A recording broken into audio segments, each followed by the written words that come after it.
Bismillahirrahmanirrahim. I'lam anna az-zamana qad asbaha fi fasadin 'azim wa asbaha an-nasu fi dhurrin katsir fa innahum yashghalunaka an ibadatillahi ta'ala hatta la yakadu yahsulu laka minha syai'.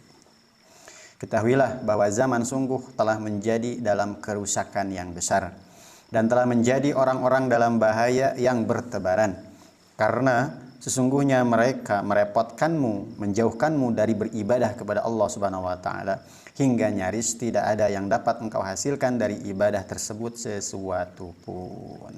Jadi zaman ini semakin lama semakin rusak. Mereka semakin menyibukkan kita. Kita mengikuti zaman, sibuk dengan zaman, yang akhirnya kita tidak ibadah. Mending kalau hanya sekedar berkurang, kalau sampai tidak beribadah, naudzubillah min dzalik. Makanya kenapa kita dianjurkan untuk uzlah? Kalau dipikir-pikir, bagaimana saya mau uzlah, mau khalwat Ustaz? Saya perlu makan, saya perlu kerja untuk anak dan istri. Ini anjuran Nabi, kerjakan. Kalau tidak mampu, maka minimal kita bergaul dengan orang-orang baik. Dalam video-video sebelumnya disebutkan siapa itu orang-orang baik. Orang-orang baik adalah orang-orang yang ketika kita berbuat maksiat, mereka mengingatkan kita. Ketika kita berbuat kebaikan, mereka mendukung kita. Bukan sebaliknya. Kita maksiat dibiarin, ketika kita mau beribadah malah diolok-olok. Membuat mental kita down dan sebagainya. Artinya, perintah uzlah ini, kalau kita belum sanggup, maka minimal carilah pertemanan yang baik, pertemanan yang positif. Pertemanan yang meningkatkan kita mendekat kepada Allah, bukan sebaliknya. Sekaligus memberitahukan kepada kita bahwasanya begitu bahaya pergaulan yang salah. Guru terbaik adalah orang tua kita. Kemudian guru terbaik kita adalah guru-guru agama kita. Mereka sudah mendidik dari kecil. Orang tua kita memasukkan kita ke pesantren. 4 tahun, 5 tahun, 6 tahun, 8 tahun, 10 tahun. Di pesantren loh. Belajar agama, keluar dari pesantren, bergabung atau bergaul dengan orang-orang yang tidak baik, terbawa.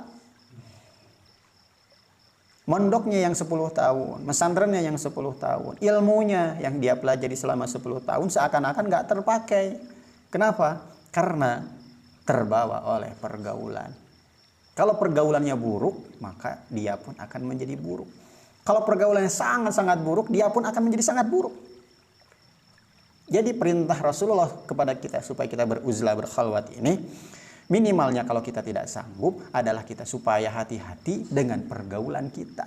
Carilah teman-teman yang baik, pergaulan yang positif, nongkrong yang positif.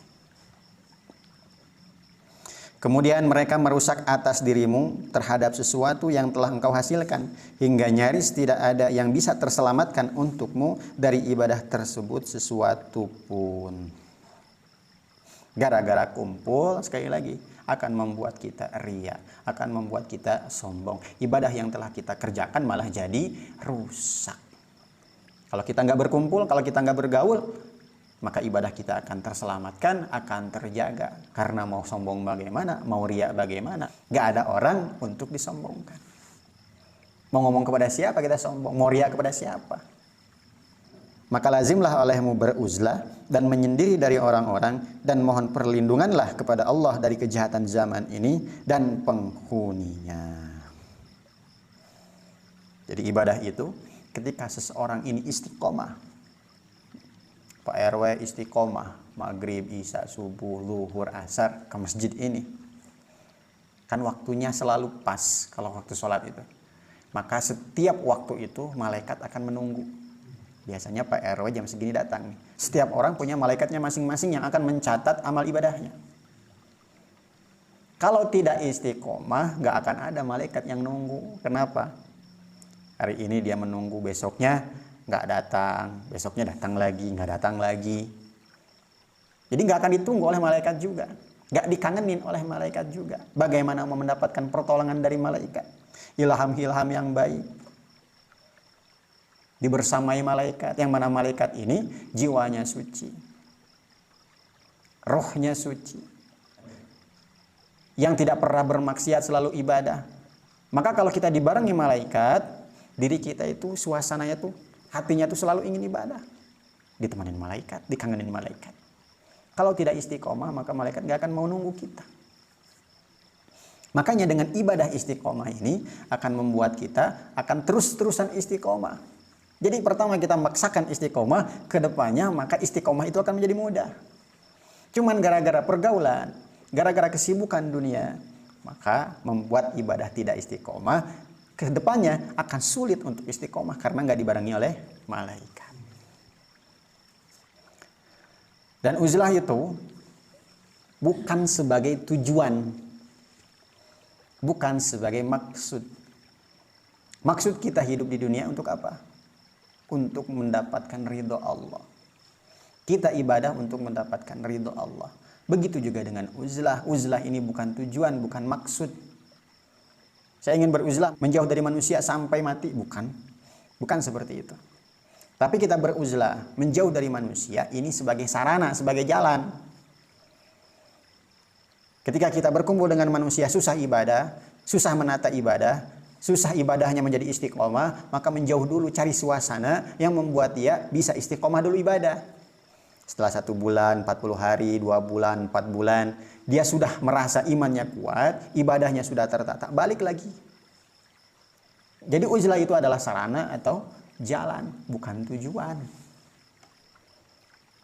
Seperti Rasulullah SAW, sebelum beliau menjadi nabi, beliau uzlah dulu ke gua Hira. Untuk apa? Untuk menguatkan dirinya. Jadi uzlah itu adalah sebagai sarana untuk menguatkan diri kita, menguatkan iman kita, menguatkan ibadah kita. Setelah itu kembali lagi untuk beribadah di kalangan masyarakat. Jadi sekali lagi, uzlahlah kalau mampu. Kalau tidak mampu, silahkan berkumpul dengan masyarakat dengan catatan pilih pergaulan yang baik. Dan kita juga selalu berdoa dengan doa Allahumma hfadzni min syarri zaman wa syarri ahli zaman. Ya Allah, lindungilah aku dari buruknya zaman dan dari buruknya penghuni zaman ini.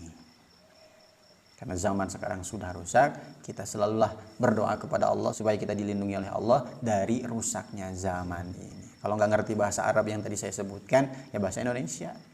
Ya Allah, lindungilah hamba dari buruknya zaman, dari penduduk-penduduknya, dari pergaulan-pergaulan ini.